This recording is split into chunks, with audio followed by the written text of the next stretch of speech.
I met a traveler from an antique land who said, "Two vast and trunkless legs of stone stand in the desert. Near them, on the sand, half sunk, a shattered visage lies, whose frown and wrinkled lip and sneer of cold command tell that its sculptor well those passions read which yet survive, stamped on these lifeless things. The hand that mocked them and the heart that fed. And on the pedestal these words appear. My name is Ozymandias, King of Kings. Look on my works, ye mighty, and despair." Nothing beside remains. Round the decay of that colossal wreck, boundless and bare, the lone and level sands stretch far away.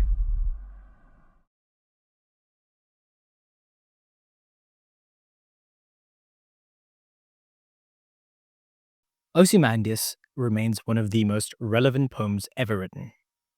Its impact is comparable to George Orwell's 1984, because both works reveal profound truths about the nature of power, influence, and their inevitable decline. Well, the decline appears more in Ozymandias, but I'm sure the other ones apply. In just a few lines, Shelley captures the message, something timeless and universal, truly a meditation on human ambition, legacy, and the passage of time. This poem isn't just about one man or one kingdom. It's a message that applies to countries, corporations, and especially celebrities. It's a piece of art so simple in its messaging, yet so incredibly profound in its implications. Let me give you a quick rundown of the poem, even though you heard the clip at the beginning. It starts off with a man meeting a traveler from a faraway land who describes the statue he saw in the desert. The statue's enormous legs are still standing, but the torso is missing. Nearby, the head of the statue lies half buried in the sand. Despite being broken, the head's features are striking, detailed, and full of intensity. Beneath the statue's legs, the inscription on the pedestal reads, "My name is Ozymandias, King of Kings. Look on my works, ye mighty, and despair." And yet, surrounding this once great monument is nothing but endless and empty desert. No palace, no city, no sign of this king's supposed greatness, only the ruins of the ruins of this statue, and the silent and shifting sands.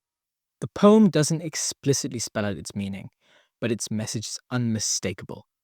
Power and glory are fleeting. Even the mightiest of rulers and the most awe-inspiring empires, the most celebrated individuals, everything will eventually fade into obscurity. The sands of time spare no one. History is littered with examples that echo the theme of Ozymandias. Take the Roman Empire. Once the pinnacle of civilization, its greatness now survives only in stories, the scattering of ruins, and the influence that it left on our architecture, law, and philosophy. The glory of Rome is just a distant memory, romanticized but fundamentally gone. Or consider Mansa Musa, the wealthiest man in history. His vast empire in Mali and his legendary wealth have been reduced to footnotes in history textbooks. The power he wielded and the influence he has are now just abstract concepts detached from the present. And so that brings us to today. The message of Ozymandias is just as relevant now as it was when Shelley wrote it, even more so in my opinion. Think about the mega corporations that dominate the global economy. At their peak, they seem invincible. Yet history tells us that no company stays on top forever, if we consider the South Seas Company or many more in the past. Consider celebrities and influencers whose fame currently seems all-encompassing. How many of them will be remembered a century from now? Even the most powerful nations seem to face that inevitable truth. That same inevitable truth. The US, for example, the United States of America. is often touted as the modern empire. But will its influence last forever? Or will it too become a footnote in the annals of history? So, what is the takeaway here? Why does this poem still resonate with me and many others, many years after its author has died? You see, Ozymandias reminds us of the impermanence of power and the importance of humility. It's a cautionary tale against arrogance and hubris, urging us to consider the legacy we leave behind.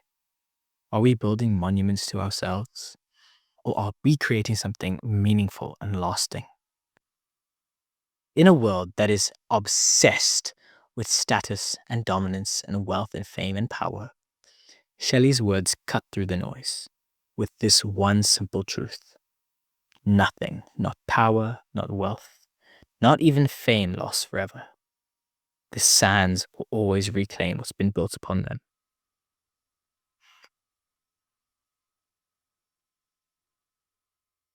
Thank you so much to myself, Chatbot GPT, and the video from the beginning.